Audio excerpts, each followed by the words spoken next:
यहाँ पर भी एक बहुत बड़ा मसला है, उसके बारे में बात करेंगे क्योंकि ये उस पार्टी के बारे में बात है, उस पार्टी के बानी के बारे में बात है जो पार्टी हमेशा हमें प्रोपेगेंडे में नजर आती है और प्रोपेगेंडा करती हुई दिखाई देती है। और उन्होंने बानी की सेहत के मामले को भी प्रोपेगेंडे की नजर कर दी है। अब देखना यह है कि क्या ये मामला है। खैर, इस हवाले से दो रिपोर्ट्स भी पेश की गई है। तो ऑपोजिशन का आज पार्लियामेंट हाउस के सामने धरने का ऐलान, उन्होंने कहा है कि जी बानी की सेहत ठीक नहीं है, इस हवाले से वो धरना देंगे। ऑपोजिशन लीडर राजा नासिर अब्बास कहते हैं कि रिपोर्ट जमा कराए 3 दिन हो गए, बानी की आंख का इलाज क्यों नहीं कराया। बिल्कुल, उन्होंने तो ये सवाल उठाया है, बानी को फौरी तौर पर अल शिफा अस्पताल मुंतकिल किया जाए।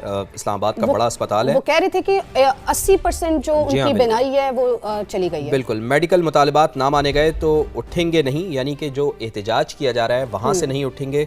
महमूद खान अचकजई ने भी खिताब किया, उन्होंने कहा कि एहतजाज पुरम होगा, अगर कुछ गलत हुआ तो नताइज की जिम्मेदार हुकूमत होगी। सुप्रीम कोर्ट में जमा कराई गई रिपोर्ट में बानी की एक आंख 80% नहीं है फातिमा, बात इससे कहीं आगे चली गई है। 85% मुतासर होने का इंकशाफ हुआ है। दाएं आंख है उनकी, बिल्कुल ऐसे दाएं आंख की बिनाई सिर्फ 15% बाकी रह गई है। सुप्रीम कोर्ट ने 16 फरवरी से पहले बानी के मुआयने का हुक्म दे दिया है। वफाकी वजीर तारिक फजल चौधरी ने प्रोग्राम नदीम मलिक लाइव में गुफ्तगू करते हुए कहा है कि बानी PTI को इलाज के लिए मुल्क से बाहर भेजना पड़ा तो भेजेंगे, अल शिफा में इलाज पर राजी हैं तो एतराज नहीं। बिल्कुल, लेकिन बानी PTI के जो फैमिली के अरकान हैं या फिर जो उनके लीडर्स हैं पाकिस्तान तहरीक इंसाफ के, वो ये कहते हैं कि जो बानी PTI के ज़ाती मौलजीन हैं उन तक उनको रसाई दी जाए। लेकिन हुकूमत कह रही है कि जी अगर आपको बाहर भी जाना पड़ा तो हम बाहर भेजेंगे, लेकिन कम से कम आप अल शिफा अस्पताल में तो लेकिन फवाद ये तो एतराज़ नहीं। बिल्कुल, लेकिन बानी PTI के जो